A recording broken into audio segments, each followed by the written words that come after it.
Hey guys, welcome to the Zapata Brand podcast. And today we have a very, very unique guest on. It was someone that was my brother, Coach Diz, reached out to me to see if he could get him on because Coach Diz lives in this town of Williamsport, Pennsylvania. As you guys mostly know, he comes in probably on a bi-weekly basis to help here at the shop. But one of the things he wanted me to do is reach out to Mayor Derek Slaughter. He's the mayor of Williamsport, Pennsylvania, because he's been doing such a great job there. My brother's lived there for over 10 years. Just wanted me to go over what he's doing and what his future plan is for Williamsport, Pennsylvania. It's a very popular town here in Pennsylvania. And right here now, I'll bring to the stage Derek Slaughter. Derek, how are you? I'm doing well. How are you? Good. Derek, you're the mayor of Williamsport, Pennsylvania, the first Democratic mayor since 1988, That, and obviously the first African American mayor of the town. What I'd like to do first is have you introduce yourself to my audience, give like a little elevator speech as to what you would do and who you are. sure, absolutely. So, first off, thanks for having me on the show. As you said, Derek Slaughter. I became mayor back in January 2020. Prior to that, I was teaching and coaching. I was a math teacher up at Williamsport High School, adjunct professor of math at Penn College as well, and I was the head girls varsity basketball coach for 10 seasons. Um, some things started happening around the city, around basketball courts and city parks. Um, I got more involved. Some folks started to reach out to me. The more involved I got, the more involved I got. And someone said, had I ever thought about running for city council? I had not. So long story short, decided to run for city council. I got on city council. It was a 4-year term. Halfway through, the mayor was up. So, folks started saying, why don't you think about running for mayor? Uh, Decided to throw my hat in the ring. So 2 years on city council, threw my hat in the ring for mayor. Was fortunate enough to win. Took over, as I said, January 2020, and it's been pedal to the metal since then. So, if you'd asked me 5, 6, I don't know, what was that? No, I guess, what am I, 4, 6, probably 6, 7 years ago, if I'd be mayor, I'd looked at you like you were crazy. I was teaching and coaching. I loved it. But I really love what I'm doing right now. So, things happen for a reason. And, here I am as mayor. And, as you said, we're doing some good things here in Williamsport. Still a lot of things to do, but we've made some good progress. Yeah, and I'm going to go back quick before I go back into your childhood and how you grew up. You said you left teaching. I know because my wife is a teacher. And that is a very secure, benefit laden, you know, Right. job. Yeah. Why jump into something that I'm going to say you're not getting paid as much as a teacher and Right. don't have the benefits quite like they do? Why take that risk? I think, when I was thinking about it, um, you know, going into politics, as you said, is can be a bit risky, but I felt like the reward was so great. Teaching is a phenomenal career. You impact the kids in your class, kids, maybe a broader sense. I was coaching, so I had maybe a little bit more of a reach to all the kids that I was coaching with basketball. But I felt as though I could make some change and have an impact in the whole city, which would include the school district. So I could still work with the students, with the school district, and also with the city, the region as a whole. So, as you're weighing it, it's like, oh, like you said, you're getting out of this, it's a union job, it's secure, you're going to get a pension after, you know, 30 years or whatever it is. But, I just felt like the reward of getting involved as, city councilman and now mayor was great. And it's been fantastic. And I still work closely with the school. I still work closely with the kids. But yeah, you're right. I just felt like it felt like the right thing to do at that time. And I think Yeah, I made the right decision. that's definitely a scary leap, because number one, you have to be elected. It's not like you are going for a job interview when you're in a sense of to get your vote, but Right. you're jumping into something that you might not get, and then you've just lost a job that was very good. Now, obviously, I think you're a very educated man. You can get a job fairly quickly. Um, but that would be one of my drawbacks, jumping into that. Yeah. If you have a secure job, but then again, we need people like you to make a difference. So let's go Absolutely. back to when you were in school. Where did you grow up, and who was Derek Slaughter growing up? Yeah, I grew up right here in Williamsport. So I was Oh, born and no raised kidding. in Williamsport. I graduated from Williamsport High School in 1999. Probably little known fact about me. I do talk about it, if the question comes up. So I was in the band. I played saxophone. I was in the marching band in high school, and I was actually the drum major for 2 years. My junior and senior year, I was the drum major of our Marching Millionaires, which I thoroughly enjoyed. Uh, during that time, I really, really enjoyed being drum major, being in the competitive band, the marching band. And then, fortunate enough, in 1999, I was member of the state championship basketball team at the high school at Williamsport. We won that in '99, which again, so looking back, growing up, I was really, really fortunate. Had a lot of great experiences here in Williamsport, both through the arts and music as well as athletics. And then I went on to Penn State. Undergrad was in IT, information sciences and technology. And then I went to grad school at University of Maryland, College Park, where I got my master's in education. So again, and I also studied abroad in Spain. So I lived over in Salamanca for a semester. Spanish was my minor. So again, I've had a lot of really great experiences, a lot of great mentors over the years that I've tried to bring to this position as mayor. All the places I've traveled, the different places I've lived, and just bring everything that I've seen and done and lessons I've learned here to this position. So most people that get into the political realm, they will have life experiences, meaning they'll have a family, they'll have kids, they'll have what have you. So it's later on. Why did you decide at a young age? I know you said it because things were going on, and we'll get into that. But why at a young age you decide this is what I want to do? And excuse me, I don't know if you're married or have children. Yeah, yeah, yeah. You are. Yeah, I have. So So I'm married, and we have 3 kids. Yep. okay, well, geez, that really puts things into different perspective here. Um, how was that conversation at home when you said, "Hey, I want to throw my hat in to be the mayor" at Yeah. a young age, at a really young Right. age? So at that time, yeah, and I was the youngest mayor elected in Williamsport's history as well. Um, but initially, city council. It would happen. What happened was, as I said, some things started happening. Basketball hoops started coming down in our city parks, in some of our city parks, and I said, listen, I'm thinking about doing this, and it wasn't quite politics wasn't quite as polarized clearly as what it is now. You have what we call pre 2020 and post 2020, but it's still you're throwing your hat in there in a very public setting. You get scrutinized. Everything is scrutinized. Your family's scrutinized, and so we had two younger kids at that time. Now they're well, we didn't even have the third one yet. It was a 12. Now we have a 12 and a 10-year-old, and almost a 3-year-old. So 12, 10, 3, about to be. So anyway, I said, my wife, listen, got on council. She was okay with it. And then I said to her, I'm thinking about mayor. And that was a little more of a conversation.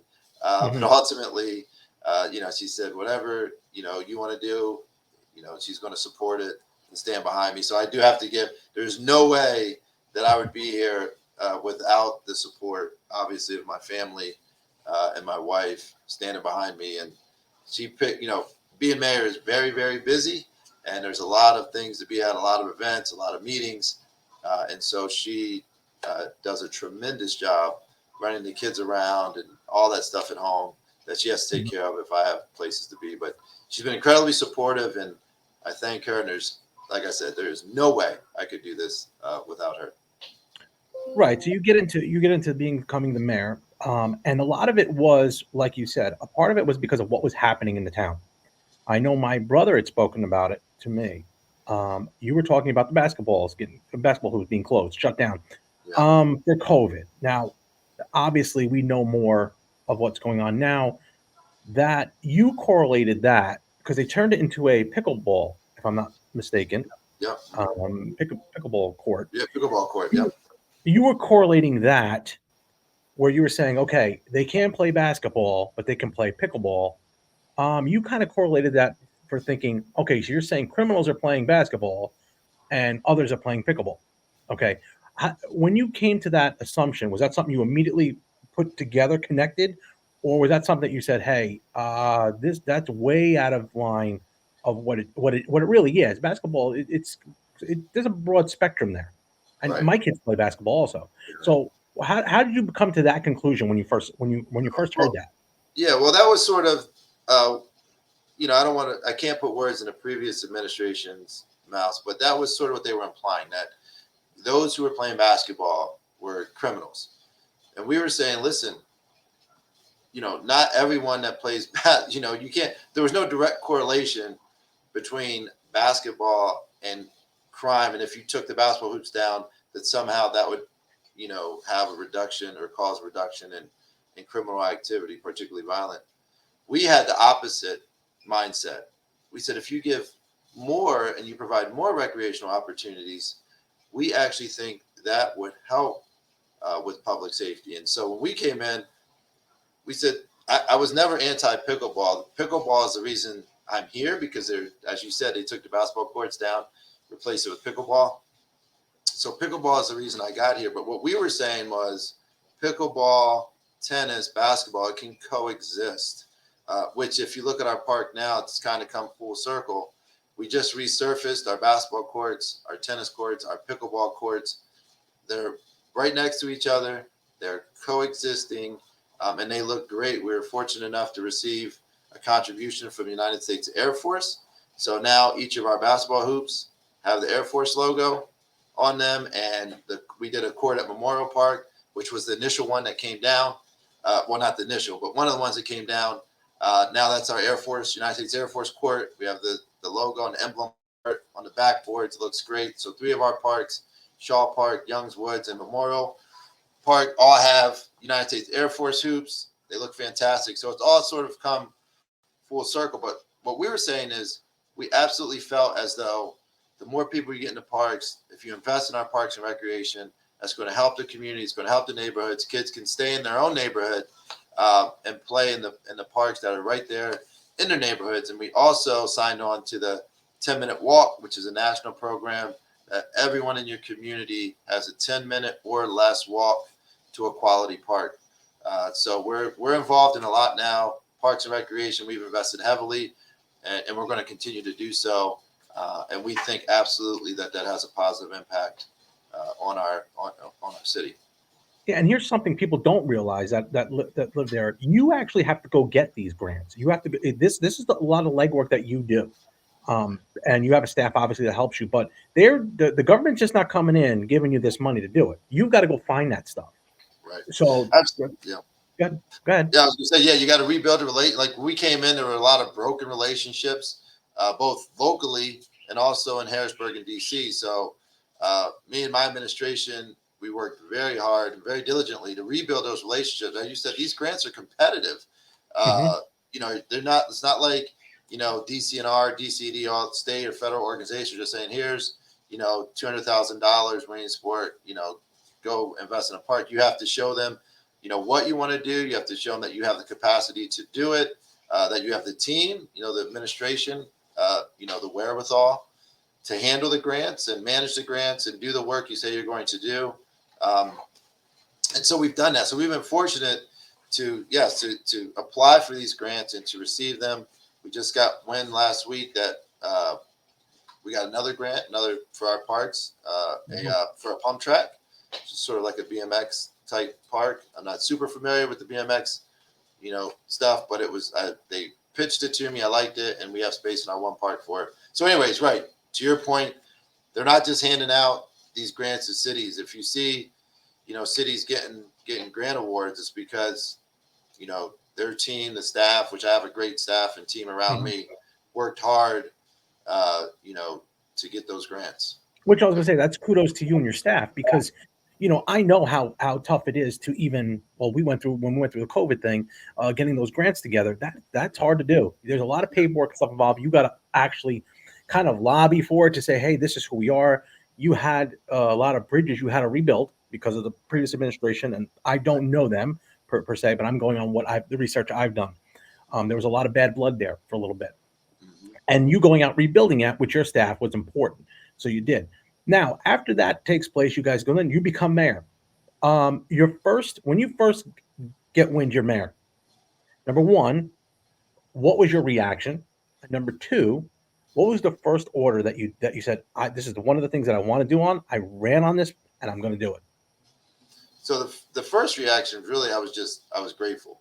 I was excited, of course, a little nervous, but really just it was very humbling that the citizens of Williamsport elected me as mayor. And then the first order, hands down, was our finances. I ran on that.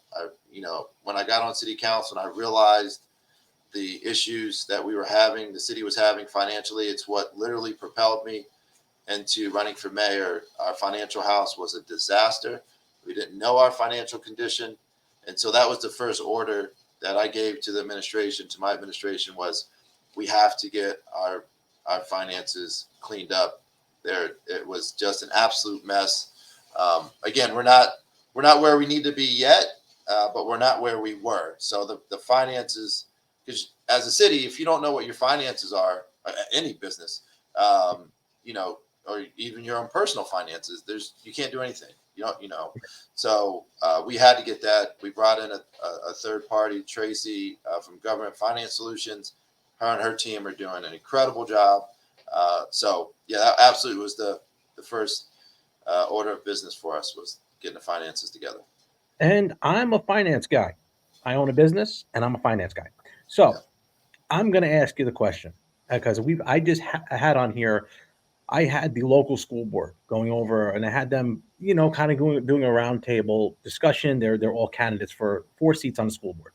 Yeah. How does the finances, how did they get so messed up coming in? Because obviously there's got to be a budget in place. Yeah. There's a lot of checks and balances that are supposed to be in there. Obviously, COVID threw a monkey wrench into stuff, but there are some stuff that got cut out. You did get a lot of help from the government and state.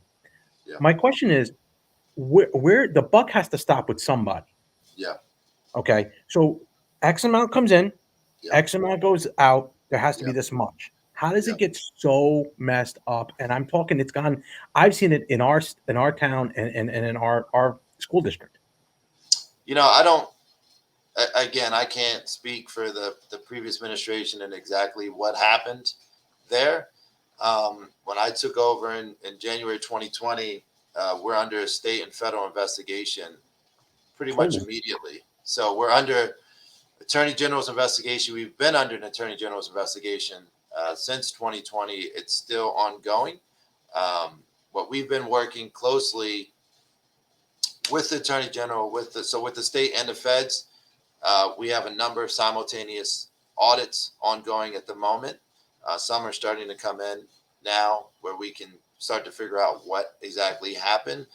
As you said, whether it's tax, real estate tax money or grant money or state and federal transit money, whatever the case might be, when it comes in, there's certain criteria, obviously, that you have to follow to then spend it correctly, and you have to have your documentation and all of that. So again, I don't know, what transpired and exactly what happened and how so much allegedly, I'll say allegedly, mhm. was misappropriated.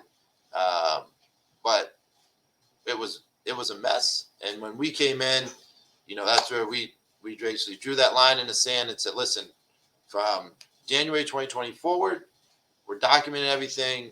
We're getting everything back on track, bringing in the right people, getting people into the finance office that we know are going to do things the right way, track everything that needs to be tracked.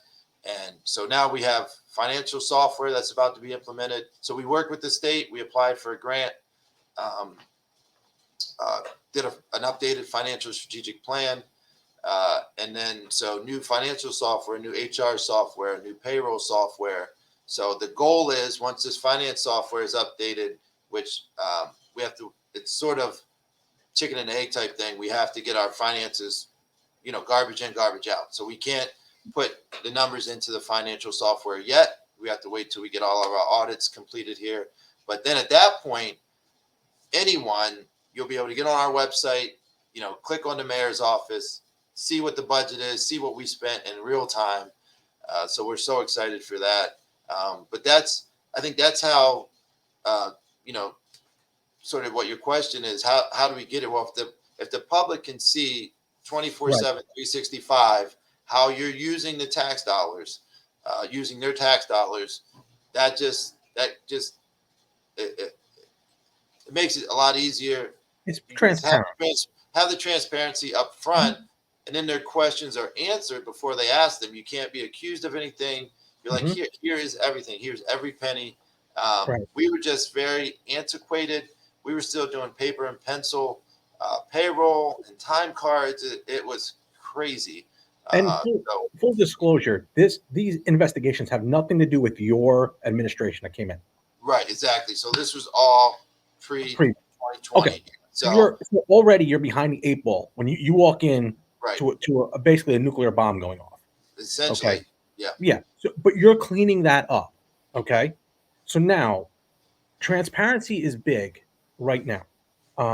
Government is, when they're not transparent, it always seems that there's something going on. This always seems that way. How do you kind of like show the public? Now you're saying you're doing the website now.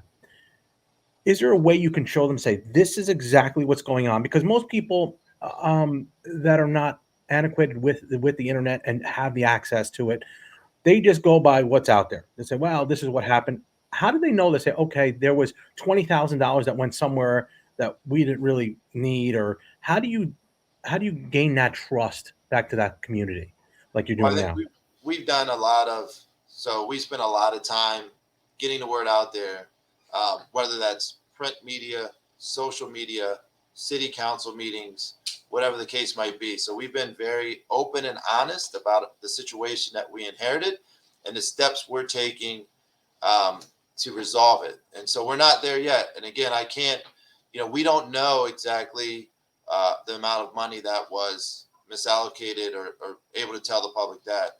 But Mhm. hopefully soon, like I said, it's been about 4 years now that we've been, Yeah. you know, going through this investigation and obviously cooperating fully with Mhm. anything that they need, because we have to get this behind us. We have to know what money we're working with. And so, but I think it's just every chance you get, even like right here, every chance you get, you just tell the public, like, here's what we're doing. And if they call or they email, we respond, we talk to them, we let them know, we don't try to hide or sugarcoat anything. I mean, this is the position we are in. Mhm. We inherited it, and now we have to fix it. When you run for mayor, you run for whatever elected office, school board, or whatever it might be. You come in and you gotta get some stuff done. So even though we inherited a very bad situation, I think that we made tremendous progress. And again, I have a great team. We brought in some great financial people. We've been working very closely with the state and the feds to get this resolved and to make sure, hopefully, this never happens again. Even years from now, when I'm no longer mayor, hopefully we have a good enough foundation, software, and everything in place that they can it's running like a well-oiled machine once we Mhm. hand it off to the next person. And sometimes the public doesn't know what goes on behind the scenes, just because they're not privy to all that stuff. So Right. yes, I do think it's important for you to be out in front and say, "This is who I am. This is what Yeah. we're trying to do." And being a finance guy, and I know that when people start messing with money, and Right. especially if it's coming out of your pocket and a taxpayer, it's top line. That is top line on people's agenda. Especially with politicians, right? I mean, it's Yes. it's that's sort of the stereotype that all Mhm. politicians are crooked. So we have to, those of us who are not, we have to really, really just continue to beat that drum. That listen, there's good people in the political world. There's a lot of us that are doing the right thing. That you don't have to worry about us, squirreling away your tax dollars illegally. Because most people just want to say, listen, we elected you and we trust you that you're going to do the right thing, right? Like you're saying, most people day to day aren't calling saying, hey, you know, how did you spend, the budget this year? They just want to know that you spend it the right way, that you're, whether it's Right. parks and recreation, it's public safety, Mhm. it's infrastructure, whatever it might be. And that's what they elected you to do. So I think those of us who are elected officials, it's literally our duty to make sure that trust that was instilled upon us, that we uphold that. Okay. So parks, recreations, that's big on your list. We got that. Getting the financials in order. Now that's part two. You're kind of getting into that way. You're making a lot of progress, I will say. Yeah. Just from my research, where you were to where you are now. What is the next step? Like where do you see Williamsport going in the next 5 years? I take things in 5 year increments because that's a pretty safe conclusion. Where do you see Williamsport in 5 years from now under Derek Slaughter? Honestly, and this is, we talk about this on a regular basis. It's our goal to get on the best small towns on the East Coast. I think we can do it. I mean, we have tremendous momentum right now. Um, the whole world knows us, of course, because of Little League. So we're already probably the best known little city in the whole world due to that. But we have probably $100 million, give or take, of economic development that's either happening or about to happen. We have two great colleges. We have a regional medical center in UPMC, and just a lot of things happening. Our culinary scene is almost second to none, I would argue. We have some great fine dining. Our arts and culture with the community arts center. We have a symphony orchestra, uh, breweries that are just taking off like crazy. New Trail, which is a big hit everywhere. They're in Beaver Stadium this year. John Ryan Brewery, Bullfrog. We just we have we just have top notch amenities here. We're the gateway to the PA Wilds. We have the outdoor rec that we're looking to capitalize on even more now, and then also everything that we offer, in and around the city. So I really think from a regional perspective, uh, that the next 5 years, I think you're going to start to really hear a lot about Williamsport and the things happening. But I think we can even go farther than that, like I said, and really the East Coast. When you look at towns like Asheville, North Carolina, or Charleston, and I know they're like the top of the top, but I think we could get there with what we offer in the setting that we have right here in Central PA. We're centrally located. We're about 2 or 3 hours from every major, metropolitan city in this region. Talk about Baltimore, DC, New York, Pittsburgh, Philly, etc. Um, I think we can definitely capitalize, and that's the plan that we're putting into place. And one of the hidden gems you guys have there in Williamsport is Bowman Field. Love it. Right. You guys have that the Little League World Series professional game there. Yeah. It is a great little nook in the area. I loved it. I went there. It was great. Yeah, We have. historic home field. Yeah, we have the MLB Little League Classic, which is a Mhm. huge hit every year, and next year it's the Yankees coming to town. So, Wow. what town? So, we definitely punch above the belt just because of Little League and what that affords us. But who can say a town our size is going to have the Yankees playing a real regular season game in their city? So we'll have that next year, and again, just looking at ways to capitalize off of all of this for, those 2 weeks, all eyes are on us. And, the other 50 weeks, what can we do to really continue to capitalize off of that? And obviously, with the good, you have to take some of the negative. Um, Crime in most areas is up, up of the national Mhm. average. Do you intend on hiring more police force or what have you because of the crime situation, or are you guys ahead of the curve? Yeah, I would say we're, again, I don't want to jinx it, but I would say we're ahead of the curve year over year. Actually, Mhm, it's down. We did hire three. See, let me back up. We budgeted for three new officers this year mhm. in our budget, so we went from 48 officers to 51. We had a retirement, took us to 47. We just hired two new, so we're at 49, and we're looking to hire the other two by the end of the year, which would take us to a full complement of 51 officers. So we did increase the complement by three this year. We also increased our fire department by two. So we are investing in public safety, and we realize with the growth and economic development that's happening, it does increase the need for public safety. But again, we look at it holistically and comprehensively, where if you have, vibrant neighborhoods, if you have a vibrant parks and recreation system coupled with public safety, nobody wants to live in a community that's not safe, that schools aren't good. So, again, we're working across the board with the school district, with our public safety folks, and with the community to ensure that, we're all able to live in a safe city. So, year over year, we're doing pretty well. Again, it's all you're never going to. It's not like crime's going to be 0%, but you mitigate it. And hopefully, you make a dent in it. Put some programs in place.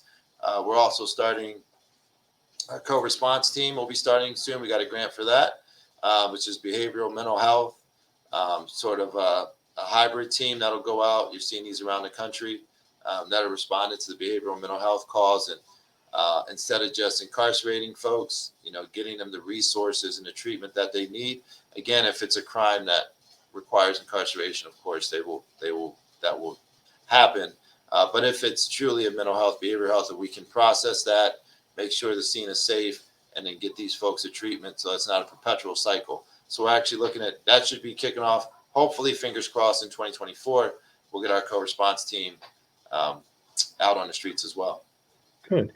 And lastly, what Williamsport is known for, and I got a two-part question for you. Williamsport is known for the Little League World Series, a tremendous, tremendous attribute to your city. I got two questions for you. One, what is the economic impact in the surrounding areas and Williamsport itself? And number two, why is there a constant rumor every year that they're going to move? So the first part, so it increases our county population. It probably doubles it.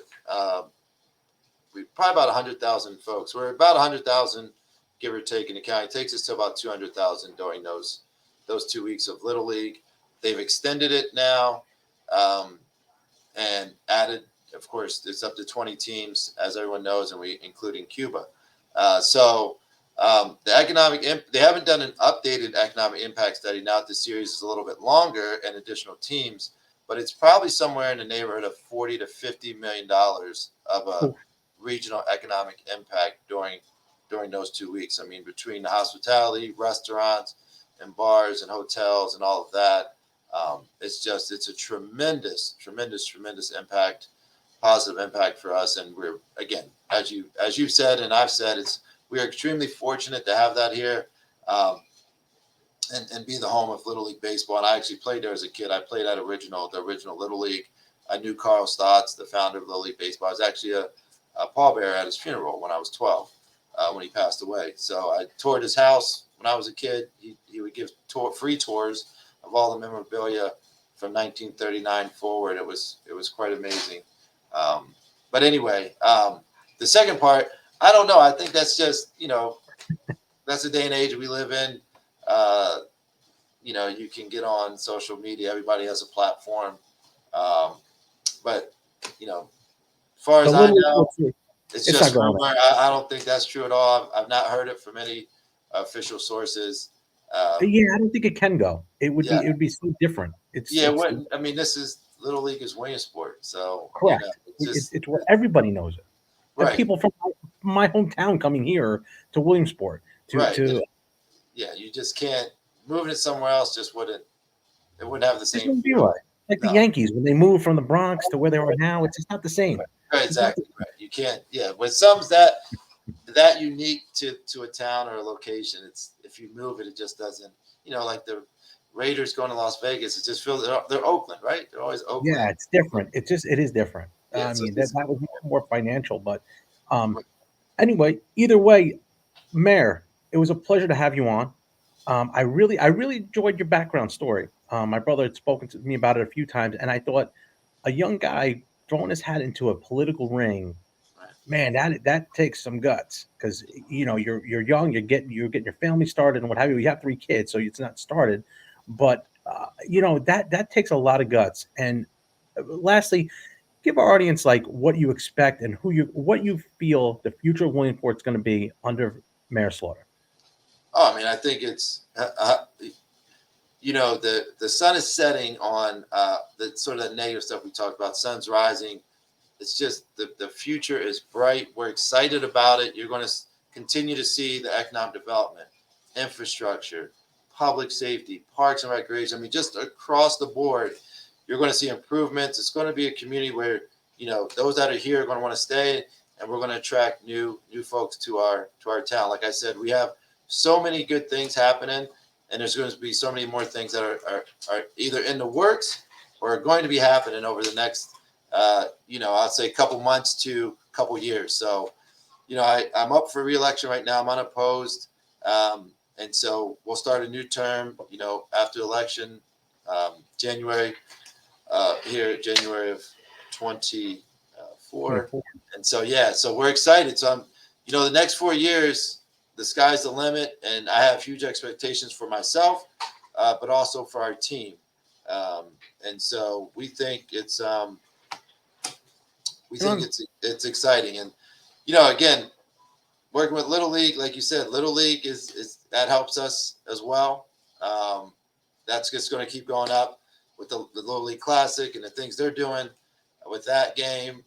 And so, again, there's just so many good things happening. You got to come check it out. If you haven't been here, come to Williamsport, see everything that's happening, and we're just going to keep going. On a personal note, I just thought about this. So now you're up for re-election, unopposed. You get your next 4 years in. Do you want to pursue a higher office? We don't know. Right now, I'm focused. I get that question just about every single day. But I'm focused on Williamsport right now. So at least another 4 years here, and see what happens. Again, like I said, if you had said I was going to be mayor, I would look at you like you're crazy. So I can't say that, it's a no, but at this point, I'm just focused on Williamsport, and we'll see what happens from there. That is actually a great answer. Right? Yeah, I get it all the time. So I don't know. I mean, I won't say never, because you don't know. Because when I was 25, whatever, you said you'd be mayor, I said that's never going to happen, even when I was 30. So, but here I am as mayor, so it's Right. great, and I like it. So, whatever's next is next, and I don't know what that is yet. But whatever it is, I'm sure, when that time comes, we'll take a look and go from there. So, but And for I'm the sure moment, we're enjoying this, and we're doing a lot of good things here in Williamsport. and I'm sure you'll have the support of your wife and your family, as you always have, and that is very important. You got to have a good woman behind you. Right, and I should give a shout out to we have a great mayor's cohort around the state. We work very closely together, so they've made my job a lot easier as well. I'm the vice president of Pennsylvania Municipal League, which is a great resource for cities, townships, and boroughs. I didn't bring that up earlier. I probably should have. But working with my colleagues all across the state it really helps as well. I sort of have that, that team that you can, give a call and say, hey, what's happening in Scranton or Wilkes-Barre or Lancaster or Pittsburgh or, Pittston, wherever, from small boroughs and townships all the way up to large cities. We have a great cohort. So got to give them a shout out as well. It really helps in positions like this to be able to lean on each other and see what's happening. And that's key. That's really key for helping, your growth. As you said, you were young when you got in. It's a 4-year term. Now you're on your second. So if you were going to advance Williamsport, you're going to have to lean on these people who have been there for a long time, who are doing different things, who have the resources that maybe you don't have, to get that stuff together. And I'm sure there are plenty of people in the area that would help you. And again, you reaching out to them, it was important to you. You said you didn't even want it. You didn't even know you'd be mayor. And now here you are, you're thrown into the fire, cleaning up a mess. That's a good thing you had those resources. Oh, absolutely. Yeah, we were just at a big conference last week in Bethlehem, statewide. I mean, Bethlehem, Allentown, Easton, again, they're good friends of mine. They're mayors. And you're right, to have those resources to see what's working, but not only what's working, what's not working. So they say, hey, Derek, we've tried this before. You might want to tweak it a little bit, or, I'm not sure it's going to work that way. So people that have been here for a while, that have done stuff, that's definitely a tremendous resource to have. And they can send you plans. We share, if somebody's looking at putting in a skate park or things like that. Hey, I see you guys did this over there. Would you mind sharing what worked, what didn't work in the plan? So anyway, we do that all the time. Saves a lot of time. It saves taxpayer money when we can share resources. So anyway, you're right. It's definitely was a great thing. Me coming in to have those other mayors and city leaders that reached out to me and said, "Hey, happy to help any way we can." It was definitely allowed me to get off to a good start. And here's the thing that I like about this. You're a Democrat. Yep. I'm Republican. We can have a conversation. We could sit there. I'm actually fiscally conservative, but I'm Yeah, socially liberal. I don't. me too. But it's because I think if we all had the conversation, an All right. open conversation, it's Yeah. and be transparent, we're fine. 99% of the people do not want to argue. Right. They they And just we want agree. And you agree on more than you disagree on. I say it all the time. If to. we could just start with what we agree on and Yeah. then compromise, we've somehow along the way we've lost that art of compromise. That's like, Mhm. you know, if you're an R, you're a D. I gotta say I disagree just because you're like that is crazy to me. Mhm. Uh, and so I just sort of like listen. I take it on a case by case basis, whatever issue by issue basis, and like you absolutely can have the conversation. And even if we disagree, doesn't mean you're anti whatever. We just disagree on this one. It should be Correct. things we could be things we fundamentally disagree on. But let's come to the table like we were elected to work together. Once you're elected, and the job is to get stuff done. And so I just think we've entered into this crazy realm of we can't work together. We have to argue over every single thing. But as you said, there's so many more people um, that are like, I call it the common sense middle, R's and D's that are just here like, hey, let's get to work. Let's do some things. Let's get done what we agree on. Let's compromise what we disagree on. But at the end of the day, the goal is to move our cities or move our state or move our country forward, and not just sit and argue 24/7, 365. It seems as though you're starting to see more of us that are like, listen, we're not just going to sit here and argue. Let's get some things done. And I think people are getting a little tired of that. I know Yeah. at least the folks I've been talking to on both sides, Mhm. whether it's Harrisburg or whether it's DC, saying, we don't just want to see you all sit down there and argue all day, every day. Let's get some Yeah. stuff done. And it's So, just more of like come to the middle.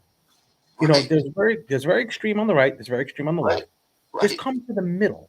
And right, and and like you were saying before, nobody wants to argue one point and be 100% wrong. If right, you sit there and listen, God gave you right, 2 ears and 1 mouth for a reason. right, Listen to right. both sides Yeah, and then speak. And right. and we've Yes. lost that. Right. Yeah, I think we absolutely have. It's just well, we've lost in the sense that all you're hearing is that far right or far left. Mhm. And like those of us that are in the middle is like are moderate, it's like we don't have a microphone. So they just sit, and I get you gotta sell advertising and all that, pay your bills. I get it. But like at some point, you gotta the voices that are of reason, you gotta hear those more. Um, and and those of us that are already in the political world, hopefully we can attract some more that are just moderate, want to get some things done, and don't just want to be confrontational, and do it for likes and views and clicks and all that stuff. It's crazy. So Can I that work? think you're going to see. I think you're starting to see it trend a little that way. Basically, both with R's and D's. Um, and we're hearing it a lot. I'm hearing it a lot more anyway. That they don't want to see all this craziness. Just And let's. I hear it a lot. I hear it a lot too. I hear it a lot too, and I think we can get there. I really do. If we I have do. people like you who get to be elected as mayor, and then hopefully we see you on another level, I think you'd be a tremendous attribute to the state. If you were interested in something like that, I think you would. And again, I'm telling you this as a Republican. I Right. think you would be a tremendous asset to our state Yeah. because I think Well, you have good points. yeah. And quite frankly, this is public record anyway because it's my campaign. But the chair of my committee is a Republican. So, Mhm. my committee is called a bipartisan committee to elect Slaughter. So I've always been about probably because my mom's side of the family, they are heavy Republicans and my dad's side are heavy Democrats. So I'm sort of just here, in the middle. But anyway, I agree. I think that's where we need to get to. Um, Hmm. and I forget the article. When I first started getting into politics, I read it, and somebody had analyzed the presidents throughout history, all of the presidents, and those that we consider some of the best in history, whether they were Republican or Democrat, didn't matter. They sort of governed just slightly to the right. And so I guess if I think about with my financial, being financially conservative or fiscally responsible, whatever you want to call it, Hmm. sometimes that's just a buzzword, but we really try to do that. Uh, some people just throw these political terms out there, but they don't live by them. So we can check the box. Everything we ran on, and if you go back and look 4 years ago what I ran on, we pretty much have checked the box on everything. We didn't just talk about it. We actually did it. So well done, Well, beats well said. And that's what we try to live by that all the time. So, well, this state and the government needs more people like Derek Slaughter. And okay. you have my support in, whatever you do. If you ever need a platform, please reach out to me. I'm sure I would love to introduce you to our mayor here in Berwick. You guys are the opposite sides, but similar. When we talk here at the shop. It's the same thing. We need more people like you and transparency like you and your staff. And for that, we thank you here from the state of Pennsylvania. I appreciate it. And I'll come out to Berwick. I'd love to meet you. I'll come to your place and meet the mayor for sure. I'll be out Absolutely, and we can set that up. We're only 45 minutes away, there. Not far at all. I do go out there to the League World Series. Tremendous. I go to Bowman Park too. Great Nice. place, great facility. You have a great city there, Mayor, and it comes from the top. You are a good man. Thank you, and I want to thank you for coming on the Zapata Brand podcast. Anytime you need anything, you reach out to us. Thank you. Appreciate it. Thanks for having me on. Look forward to the next time. Thank you, Derek. All right. Take care. Thanks for watching the Zapata Brand podcast. Please subscribe to the podcast and listen where all podcasts are available.